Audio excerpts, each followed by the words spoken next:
उन्हाळ्यात घामोळ्यांमुळे त्रासले आहात, गरमी सहन होत नाही, आता उन्हाळ्यातही हिवाळ्यासारखी थंडी अनुभवायची आहे, तर वापरा फक्त रॅपल बर्फिला कूल घमोरी पावडर आयुर्वेदिक, जो देतो ताज्या लॅव्हेंडरच्या सुगंधासह घामोळ्यांपासून त्वरित आराम. संपूर्ण कुटुंबासाठी उपयुक्त, फक्त 90 रुपयात उपलब्ध. उन्हाळा कितीही गरम असो, आता थंडगार आणि सुगंधी अनुभव मिळवा. रॅपल बर्फिला कूल घमोरी पावडर आयुर्वेदिक आणि प्रभावी. नमस्कार, मी अक्षय तुम्हा सर्वांचं पुन्हा एकदा एडीएन बातमीपत्रात मनपूर्वक स्वागत करतोय. आज दिवसभरात घडलेल्या संपूर्ण घटनांचा आढावा आपल्याला घ्यायचाच आहे, परंतु त्या अगोदर नजर टाकूया आज दिवसभरात घडलेल्या काही महत्त्वाच्या आणि ठळक घडामोडींवरती. छत्रपती संभाजीनगर जिल्ह्यामध्ये कायदा सुव्यवस्था व शांतता अबाधित. प्रशासन सज्ज, चोख बंदोबस्त. अफवांवरती विश्वास ठेवू नका, जिल्हाधिकारी दिलीप स्वामी यांचे आवाहन. तर राज्यात कायदा आणि सुव्यवस्थेची स्थिती गंभीर झाली असल्याने विधान परिषद सभागृहामध्ये यावरती 289 अन्वये चर्चा करण्यात यावी. विरोधी पक्षनेते अंबादास दानवे यांची मागणी. आता बघूया सविस्तर बातम्या. छत्रपती संभाजीनगर जिल्ह्यातील कायदा व सुव्यवस्था व शांतता अबाधित आहे. प्रशासन सज्ज असून चोख बंदोबस्त लावण्यात आलाय. नागरिकांनी अफवांवरती विश्वास न ठेवता शांतता कायम राखावी व प्रशासनास सहकार्य करावं, असं आवाहन जिल्हाधिकारी दिलीप स्वामी यांनी खुलताबाद येथे केलंय. जिल्हाधिकारी दिलीप स्वामी यांनी खुलताबाद येथील औरंगजेब कबर सुरक्षा व्यवस्थेची पाहणी करून आढावा घेतला. पोलीस अधीक्षक डॉक्टर विनयकुमार राठोड, उपविभागीय अधिकारी संतोष गोरड, उपविभागीय पोलीस अधिकारी विनयकुमार ठाकूरवाड, तहसीलदार स्वरूप कंकाळ, पुरातत्व विभागाचे राजेश वाकेकर तसेच सर्व मंडळ अधिकारी, ग्राम महसूल अधिकारी उपस्थित होते. खुलताबाद तहसील कार्यालयात झालेल्या बैठकीत पोलीस अधीक्षक राठोड यांनी सांगितलं की खुलताबाद येथे पुरेसा बंदोबस्त असून वरिष्ठ अधिकाऱ्यांसह 30 पोलीस, राज्य राखीव बल गटाची 50 जवानांची एक तुकडी, 80 होमगार्ड यांचा त्यात समावेश आहे. सर्व परिसरात सीसीटीव्ही कॅमेरे बसवण्यात आलेत. प्रत्येक येणाऱ्या व्यक्तीची नोंद घेतली जात आहे. हा बंदोबस्त 24 तास असून संपूर्ण खुलताबाद परिसरामध्ये ड्रोन पेट्रोलिंगही केली जाते. पोलिसांच्या ड्रोन व्यतिरिक्त अन्य ड्रोनच्या उड्डाणांना बंदी आहे. याशिवाय पोलीस सोशल मीडियाबाबत अत्यंत दक्ष असून चुकीची माहिती अथवा भावना भडकावणाऱ्या मजकुरावरती सायबर सेलमार्फत लक्ष आहे. अशा वादग्रस्त पोस्ट शेअर करणाऱ्या व्यक्तींविरुद्ध कडक कारवाई करण्यात येईल, असंही त्यांनी सांगितलं.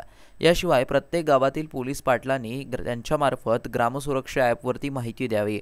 1800-270-3600 असा ग्रामसुरक्षा ॲपचा क्रमांक आहे. शिवाय नागरिक 112 या क्रमांकावरही आपल्याकडील माहिती देऊ शकतात.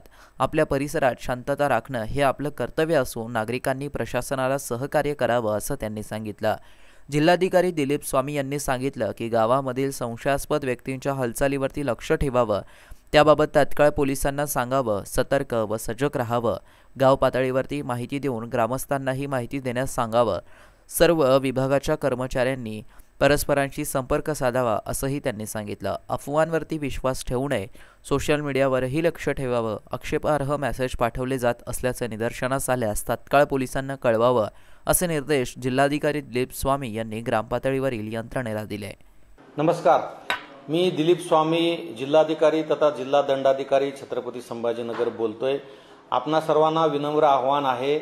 छत्रपती संभाजीनगर जिल्ह्यामध्ये संपूर्णतः शांतता आहे, सुव्यवस्था आहे. आपण कुठल्याही विषयाच्या अनुषंगाने अफवा पसरू नका. अफवा जर कोणी पसरवत असतील तर तातडीनं पोलीस स्टेशन अधिकाऱ्यांशी संपर्क करा, तालुका दंडाधिकारी कार्यालयाशी संपर्क करा. कुणाच्याही भावना दुखावल्या जातील, कुणाच्याही भावनेला ठेच पोचेल असे कुठलेही वक्तव्य किंवा प्रक्षोभक भाषण कुणीही करू नये. जर कोणी तसे करत असेल तर तातडीनं कृपा करून पोलीस स्टेशनला त्याची माहिती द्या. जर कायदा कोणी हातात घेत असेल तर त्याच्याशी सक्तीनं शासन कायद्याच्या अनुषंगानं कारवाई करेल. कुणालाही याच्यातून सूट दिली जाणार नाहीये. पूर्ण दौलताबाद, खुलताबाद परिसरामध्ये पूर्णपणे शांतता आहे, सुव्यवस्था आहे. कुणीही अफवा पसरू नये याची खबरदारी घ्यावी. बाहेरून काही मंडळी येऊन आपल्या जिल्ह्यामध्ये आंदोलन करण्याच्या तयारीमध्ये आहेत. त्यांच्यासाठी आम्ही प्रतिबंधात्मक आदेश काढलेले आहेत. इतरही काही प्रतिबंधात्मक आदेश काढलेले आहेत. दौलताबाद, खुलताबाद परिसरामध्ये ड्रोन उडवण्यासाठी सुद्धा आम्ही बंदी घातलेली आहे. शांतता सुव्यवस्था राहण्यासाठी सर्व प्रतिबंधात्मक पावलं उचललेली आहेत. सर्व संवेदनशील परिसरामध्ये कडक पोलीस बंदोबस्त लावण्यात आलेला आहे. माननीय पोलीस आयुक्त महोदय, माननीय पोलीस अधीक्षक साहेब यांचं अत्यंत बारकाईनं सर्व हालचालीवर लक्ष आहे. त्यामुळं सोशल मीडियावर सुद्धा कुठल्याही प्रकारची पोस्ट किंवा कुठलेही छायाचित्र ज्याने करून लोकांच्या भावना भडकतील असे कुणीही पोस्ट सोशल मीडियावर टाकू नये. जर असं टाकण्याचा कोणी प्रयत्न केला तर त्याच्यावर अतिशय कडक कारवाई केली जाईल.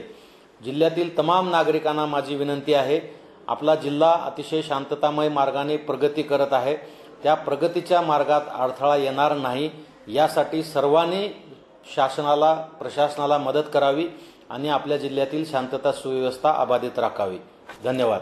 नागपूरच्या मधील दंगलीच्या पार्श्वभूमीवरती आता छत्रपती संभाजीनगर शहरात सतर्कतेचे आदेश पोलीस आयुक्त प्रवीण पवार यांनी दिले असून शहरातील बंदोबस्तात वाढ केली आहे. तर अफवांवरती विश्वास न ठेवण्याचं आवाहन पोलीस आयुक्तांनी सुद्धा केलं आहे. नागपूर शहरातील महाल परिसरात सोमवारी सायंकाळी 2 गटांमध्ये वाद झाला. वादातून दगडफेक तसेच वाहने जाळण्याची घटना घडली. पोलिसांनी एकूण 70 जणांना पकडलं. सध्या नागपूर शहरामधील परिस्थिती नियंत्रणाखाली आहे. मात्र अफवा होऊन इतर शहरात त्याचे परिणाम पडण्याची शक्यता आहे. या पार्श्वभूमीवरती छत्रपती संभाजीनगर पोलीस दलाचे पोलीस आयुक्त प्रवीण पवार यांनी छत्रपती संभाजीनगरातील पोलीस ठाण्यांच्या प्रमुखांना सतर्कतेचे आदेश दिले आहेत. तर संवेदनशील ठिकाणांवरती गस्त वाढवली असून रात्रीपासून शहरातील वेगवेगळ्या भागामध्ये बंदोबस्त ठेवला आहे. पोलीस ठाण्याच्या प्रमुखांनी घडामोडीवरती बारकाईने नजर ठेवावी तसेच संवेदनशील भागांना भेट देऊन परिस्थितीचा आढावा घ्यावा असेही आदेश दिलेत. तर गुन्हे शाखेच्या पथकांना गस्त वाढवण्याच्या सूचना देखील देण्यात आल्या आहेत. नागरिकांनी अफवांवरती विश्वास ठेवू नये. काही अनुचित प्रकार घडल्यास त्वरित पोलीस यंत्रण कक्षाशी संपर्क साधावा असंही आवाहन केलं आहे. सोशल मीडियावर अफवा पसरवणाऱ्यांवरती लक्ष ठेवलं जात असून अशांवरती कारवाई करण्याचा इशारा देखील आयुक्तांमार्फत देण्यात आला आहे. देखिए 15 दिन से हमारी पुलिस छत्रपति संभाजीनगर की पूरी तरह से तैयार है और भले जो भी वाकया बाकी शहरों में हुआ हो, अपना शहर आने वालों दिनों में एक बहुत बड़ा इंडस्ट्रियल शहर करके उभर के आने वाला है. हमारे यहाँ पे बहुत बड़ी इन्वेस्टमेंट आने वाली है. उस तहत हमारे यहाँ पे शहर में ये टूरिस्ट कैपिटल ऑफ महाराष्ट्र है. काफ़ी सारे टूरिस्ट हमारे शहर में आते हैं और जिस तरह की शांति हमने बरकरार रखी हुई है, मुझे आशा है और यकीन है कि हमारे शहरवासी सब उसी तरह से बर्ताव करेंगे और हमारा रमज़ान महीना और हमारी रामनवमी और हमारे सभी त्यौहार अच्छी तरह से धूमधाम से मना के अच्छी तरह से शांति से पूरे हो जाएंगे. सर, व्हाट्सएप, फेसबुक पे कई लोग शरारती हरकतें करते हैं, ऐसी वीडियोस जो नहीं शेयर करना चाहिए लेकिन शेयर करते हैं, तो पुलिस का उनके ऊपर किस तरीके से नजर रखेगी? देखिए 15 दिनों में हमने लगभग 500 के ऊपर जो पोस्ट है वो डिलीट कर दिए हैं. कुछ जो कंट्रोवर्शियल पोस्ट थे उसके ऊपर हमने ऑफेंसेस भी रजिस्टर किए हुए हैं. हम लोगों से अपील करते हैं कि पर्टिकुलरली जो यंग जनरेशन है वो खामखा भारत में कहीं पर भी कुछ भी कमेंट करता है, उसके ऊपर हमारे यहाँ पे वापस कमेंट हो जाता है. और व्हाट्सएप पे ग्रुप है, व्हाट्सएप के एडमिन की भी जिम्मेदारी है कि ऐसे हरकतें अपने ग्रुप में ना हो.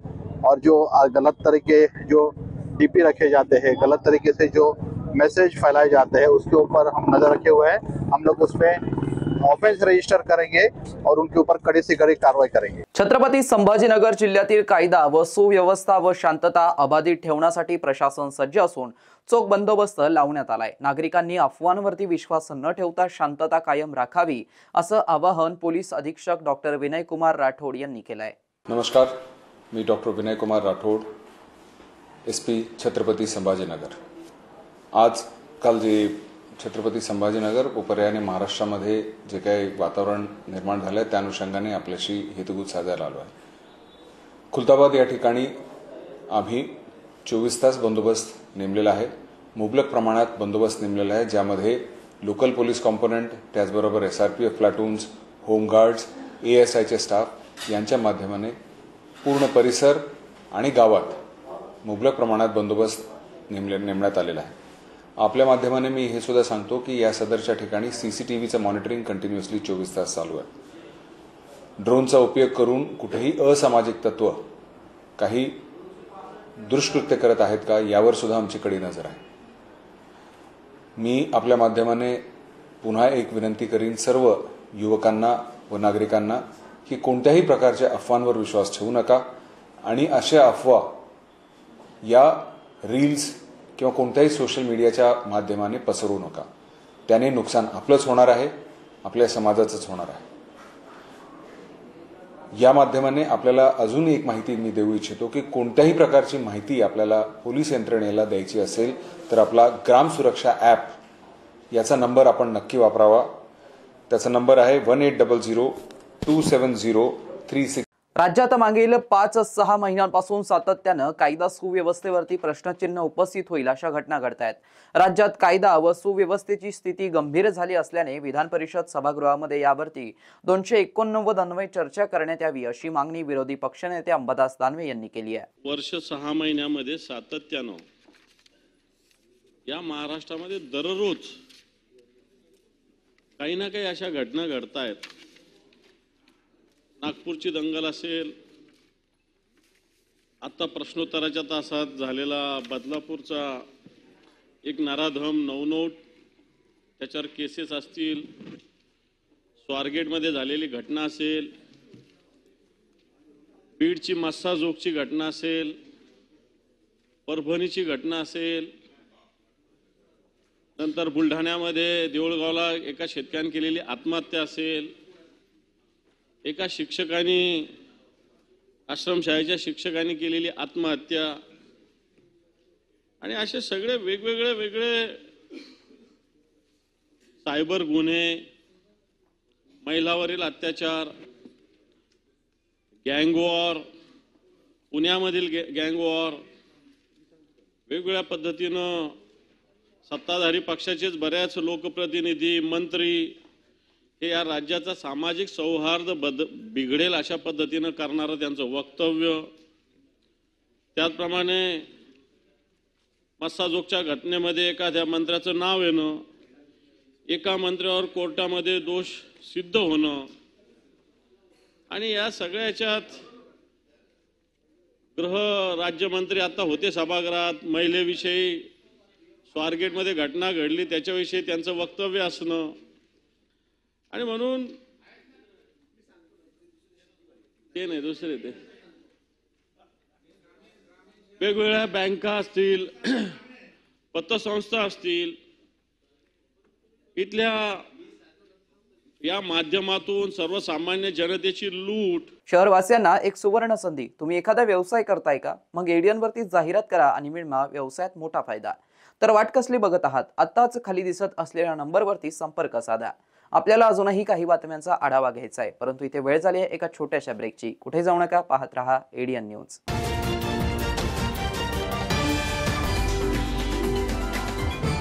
उन्हाळ्यात घामोळ्यांमुळे त्रासले आहात, गरमी सहन होत नाही, आता उन्हाळ्यातही हिवाळ्यासारखी थंडी अनुभवायची आहे, तर वापरा फक्त रॅपल बर्फीला कूल घमोरी पावडर आयुर्वेदिक, जो देतो ताज्या लॅव्हेंडरच्या सुगंधासह घामोळ्यांपासून त्वरित आराम. संपूर्ण कुटुंबासाठी उपयुक्त, फक्त 90 रुपयात उपलब्ध. उन्हाळा कितीही गरम असो, आता थंडगार आणि सुगंधी अनुभव मिळवा. रॅपल बर्फीला कूल घमोरी पावडर आयुर्वेदिक आणि प्रभावी. अनेकांच्या मनात स्वप्न असते की देशाची सेवा करायची, परंतु काही लोकच योग्य प्रशिक्षण घेऊन ते वास्तवात पूर्ण करतात. वास्तविक सैनिक बनणे सोपं काम नाही, कारण प्रशिक्षणाच्या मैदानापासून ते युद्धाच्या रणांगणापर्यंत प्रत्येक क्षण संघर्षमय असतो.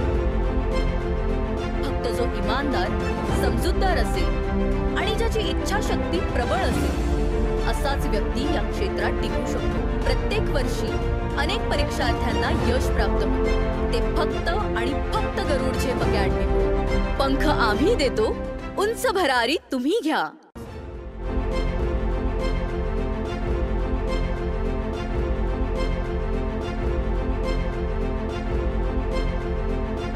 शिक्षण असो किंवा नोकरी, कुठल्याही कामानिमित्त छत्रपती संभाजीनगर येथे येत असाल तर तुमच्या घरगुती जेवणाची चिंता आता मिटली.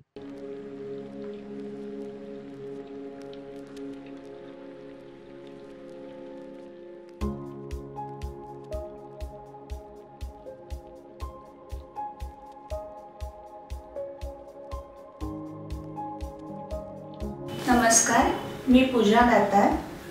मी रुचिरा स्वयंपाकघर सुरू करून 15 वर्ष झाली.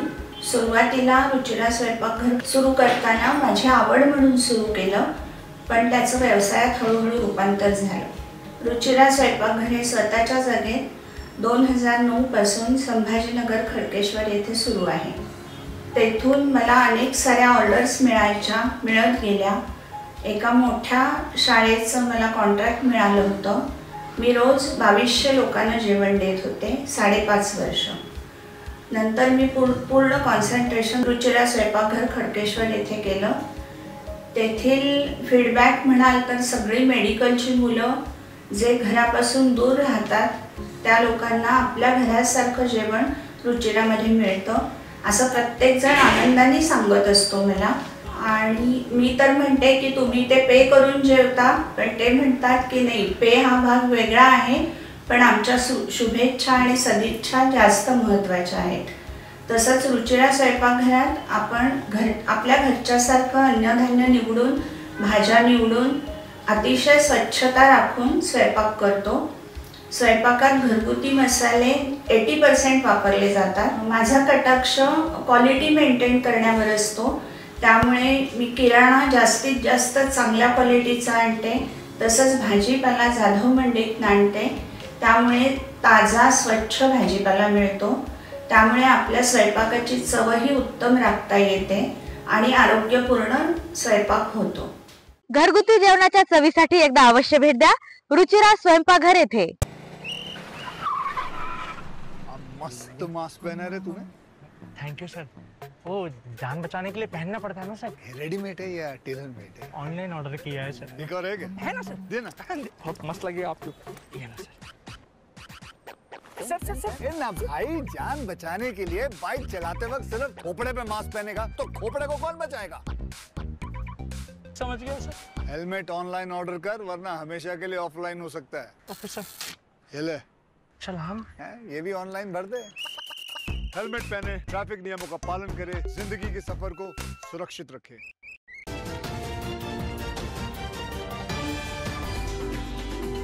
ब्रेक नंतर पुन्हा एकदा स्वागत. आपण बघत आहात एडियन बातमीपत्र. राजमाता जिजाऊ यांच्या स्मारका शेजारी लागणाऱ्या पायाभूत आणि मूलभूत सुविधा भारतीय पुरातत्व संरक्षण विभाग करत नसेल तर राज्य शासनाने पर्यटन विभाग अंतर्गत सर्व सुविधा व निर्माणासाठी राज्य शासन पुढाकार घेणार का, असा प्रश्न विरोधी पक्षनेते अंबादास दानवे यांनी विधान परिषद सभागृहामध्ये उपस्थित केलाय. सभापती महोदय, बेसिक प्रश्न हा होता जिजाऊ समाधी स्थळाच्या विकासाचा. सभापती महोदय, मी सातत्यानं रायगडाला जात असतो. जिजाऊ समाधी स्थळाला जाताना ESIच्या अंडर असलेली जागा आणि त्याच्या शेजारीच 50 फुटावरच पर्यटन विभागाची जागा शेजारीच आहे. फार अंतर नाही. मला तर वाटतं प्रवेश करताना पर्यटन विभागाची जागा आणि आतमध्ये जाताना ESIची जागा आहे. माझा मुद्दा असा आहे की ESI जर काही गोष्टी करू शकत नसेल किंवा करत नसेल तर पर्यटन विभागाच्या मार्फत राज्य सरकारने तिथं सुविधा उपलब्ध करण्याचा निर्णय घेतला पाहिजे. ESIचे तर अनेक विषय प्रलंबित आहे. ESIचं म्हणजे रायगड विकास प्राधिकरणावर स्वतंत्र चर्चा केली तर ती मोठी होईल, परंतु ही फक्त मी जिजाऊ समाधी स्थळाचा मुद्दा घेतला तर मी आपल्या निदर्शनास हे आणतो. आपल्यालाही माहिती असेल की बाजूलाच 50 फुटावरच म्हणजे एंट्रीज एकच कॅम्पस आहे. एकाच कॅम्पसमध्ये बाजूलाच पर्यटन विभागाची जागा आहे. आपल्याला ज्या ज्या सुविधा उभा करायच्या आहेत, जे मान्य मिलिंदजी नार्वेकरांनी त्यांच्या याच्यामध्ये उल्लेख केलेला आहे, सगळ्या गोष्टीची आवश्यकता आहे तिथे. मला असं वाटतं त्या करण्यासाठी राज्य सरकार स्पेशल प्रोग्राम केला पाहिजे. पिण्याच्या पाण्याचा साधा मुद्दा मांडलेला त्यांनी. मग बाकी तिथं कॅन्टीन पाहिजे, हे पाहिजे, ते पाहिजे. जागा उपलब्ध आहे. ESIच्या नावाखाली आपण अशा सुविधा थांबवल्या नाही पाहिजे. त्या करण्यासाठी आपण पुढाकार घेणार. सिल्लोड सोयगावला नवीन बस देण्यासह येथील बस स्थानकाच्या विकासासंदर्भात मुंबईत आमदार अब्दुल सत्तार यांच्या उपस्थितीमध्ये बैठक संपन्न झाली असून यात सिडको येथे बस स्थानक ते उपविभागीय अधिकारी कार्यालयापर्यंत रस्ता देण्यासाठी परिवहन विभागाची मंजुरीसह अन्य विषयांवरती चर्चा करून निर्णय घेण्यात आलाय. सिल्लोड सोयगाव येथील बस स्थानकाचा विकास करण्यासह या आगारास नवीन बस देण्यात याव्यात, तसेच इतर मागण्यांसंदर्भात परिवहन मंत्री प्रताप सरनाईक यांच्या दालनात आमदार अब्दुल सत्तार यांच्या उपस्थितीत बैठक घेण्यात आली. या बैठकीत मंत्री प्रताप सरनाईक यांनी सकारात्मक भूमिका घेत प्रवाशांना अधिकाधिक सुविधा देण्यासाठी राज्य शासन कटिबद्ध असून सिल्लोड आणि सोयगाव बस स्थानकात आवश्यक विकास कामे करण्यासाठी निधी उपलब्ध करून देऊ अशी ग्वाही दिली। या बैठकीस परिवहन विभागाचे महाव्यवस्थापक स्थापत्य दिनेश महाजन, महाव्यवस्थापक वाहतूक नितीन मैंद, महाव्यवस्थापक नियोजन व पणन गिरीश देशमुख, विभागीय अभियंता श्रीमती आचार्य, वाहतूक नियंत्रक छत्रपती संभाजीनगर सचिन क्षीरसागर आदी अधिकारी उपस्थित होते। सिल्लोड बस स्थानक हे जळगाव, बुलढाणा, जालना, कन्नड आणि छत्रपती संभाजीनगर या भागाला जोडणारे केंद्रस्थानी बस स्थानक आहे। त्यामुळे सदरील बस स्थानकात प्रवाशांची कायम वर्दळ असते। शिवाय जगप्रसिद्ध अजिंठा लेणीला बसने प्रवास करणारे प्रवासी सिल्लोडहूनच लेणी पाहण्यासाठी जातात। त्यासोबतच सोयगाव तालुका अतिदुर्गम तालुका असून खानदेश आणि धुळेकडे जाणारे प्रवासी सोयगाव येथूनच जातात। या ठिकाणी बस स्थानकाची अतिशय दयनीय अवस्था आहे। त्यामुळे सिल्लोड आणि सोयगाव येथील बस स्थानकात विकास कामे करून प्रवाशांना अधिकाधिक सुविधा निर्माण करणं आवश्यक आहे। तसेच दोन्ही बस स्थानकामध्ये नवीन बस देणं गरजेचं असल्याची बाब आमदार अब्दुल सत्तार यांनी मंत्री प्रताप सरनाईक यांच्या निदर्शनास आणून दिली। या बैठकीत सकारात्मक व सविस्तर चर्चा करण्यात आली।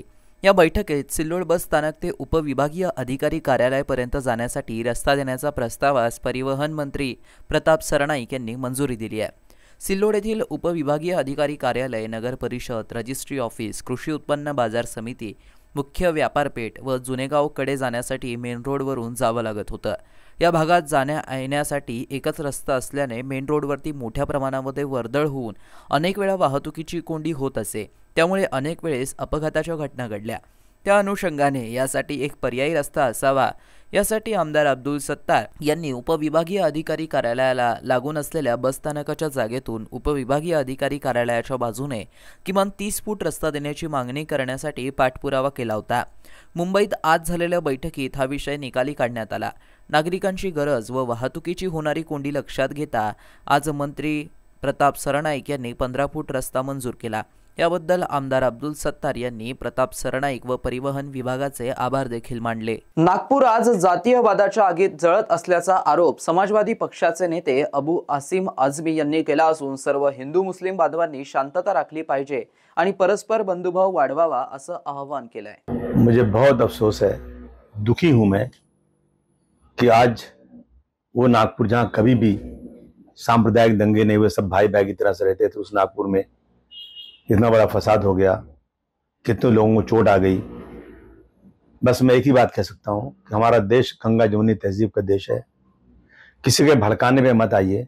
रमज़ान का महीना है, मैं तमाम लोगों से कहना चाहता हूँ, तमाम हिंदू मुस्लिम भाइयों से, कि हमें शांति बनाना है, देश को आगे बढ़ाना है, तो आपस में लड़ाई नहीं होना चाहिए। मैं निवेदन करना चाहता हूँ कि सब लोग शांति बना कर रखिए और आपसी भाईचारगी को बढ़ाइए। कानून हाथ में मत दीजिए, कानून अपना काम करेगा। इतना बड़ा वाकया हो गया, इतने लोगों को चोट लगी, अब कानून तो अपना काम करेगा, लेकिन इंसाफ होना चाहिए। नागपूरची दंगल सुनियोजित असल्याचा आरोप ऑल इंडिया पॅन्थर सेना अध्यक्ष दीपक केदार यांनी केला असून महाराष्ट्राचा मणिपूर करायला निघालेला आक्का कोण आहे असा सवाल देखील त्यांनी यावेळी उपस्थित केलाय। नागपूरमध्ये सकाळी मोर्चा निघाला आणि दुपारी याच्यामध्ये तणावग्रस्त परिस्थिती निर्माण झाली। 2 गट आमने सामने आले, पोलिसांनी मध्यस्थी केली। त्यानंतर संध्याकाळी हा मोर्चा परत कसा काय निघाला, गुप्तचर यंत्रणा स्थानिकची काय करत होती। जर दुपारी चित्र स्पष्ट झालं होतं की दंगल घडणार आहे, मग संध्याकाळी या लोकांना एकत्र येण्याची परवानगी कुणी दिली। त्यामुळे हे सुनियोजित होतं। नागपूरच्या दंगलीचा मास्टरमाइंड आक्का कोण आहे हे आता महाराष्ट्रासमोर चित्र स्पष्ट झालेलं आहे। त्याच्यामुळे महाराष्ट्रामध्ये राज्यव्यापी दंगल सदृश्य परिस्थिती निर्माण झालेली आहे। या दंगलीला काही दिवसापासून धार्मिक उन्माद, मतासाठी ध्रुवीकरण अशा पद्धतीचे विषारी विचार पेरण्याचं काम काही जणांनी केलं। त्यामुळे दंगल या ठिकाणी घडलेली दिसते। या दंगलीला सर्वस्वी ट्रिपल इंजन राज्य सरकार जबाबदार आहे। कुणालाही जबाबदारी झटकून चालणार नाही। मुळात लोकशाहीमध्ये, संविधानामध्ये पाडापाडीच्या आंदोलनाला परवानगी कशी काय देता येते हा प्रश्न मी विचारतोय। आणि आम्ही काही दिवसापूर्वी भाकीत केलं होतं की महाराष्ट्राचा हे मणिपूर करायला निघालेत, त्याच दिशेने या ठिकाणी वाटचाल सुरू झालेली आहे. म्हणून या घटनेचा ऑल इंडिया पॅंथर सेना निषेध करत असून राज्यपालांनी तात्काळ दखल घेतली पाहिजे अशी सुद्धा मागणी करत आहे. शेवटी पुन्हा एकदा नजर टाकूया आज दिवसभरात घडलेल्या काही महत्त्वाच्या आणि ठळक घडामोडींवरती. छत्रपती संभाजीनगर जिल्ह्यामध्ये कायदा सुव्यवस्था व शांतता अबाधित. प्रशासन सज्ज, चोख बंदोबस्त. अफवांवरती विश्वास ठेवू नका, जिल्हाधिकारी दिलीप स्वामी यांचे आवाहन. तर राज्यात कायदा आणि सुव्यवस्थेची स्थिती गंभीर झाली असल्याने विधान परिषद सभागृहामध्ये यावरती 289 अन्वये चर्चा करण्यात यावी, विरोधी पक्षनेते अंबादास दानवे यांची मागणी. आणि याबरोबरच हे बातमीपत्र इथेच संपलं. पुन्हा भेटूया पुढील बातमीपत्रात. तोपर्यंत पाहत रहा आपल्या हक्काचं बातमीपत्र एडीएन न्यूज. उन्हाळ्यात घामोळ्यांमुळे त्रासले आहात, गरमी सहन होत नाही, आता उन्हाळ्यातही हिवाळ्यासारखी थंडी अनुभवायची आहे, तर वापरा फक्त रॅपल बर्फीला कूल घमोरी पावडर आयुर्वेदिक, जो देतो ताज्या लॅव्हेंडरच्या सुगंधासह घामोळ्यांपासून त्वरित आराम. संपूर्ण कुटुंबासाठी उपयुक्त, फक्त 90 रुपयात उपलब्ध. उन्हाळा कितीही गरम असो, आता थंडगार आणि सुगंधी अनुभव मिळवा.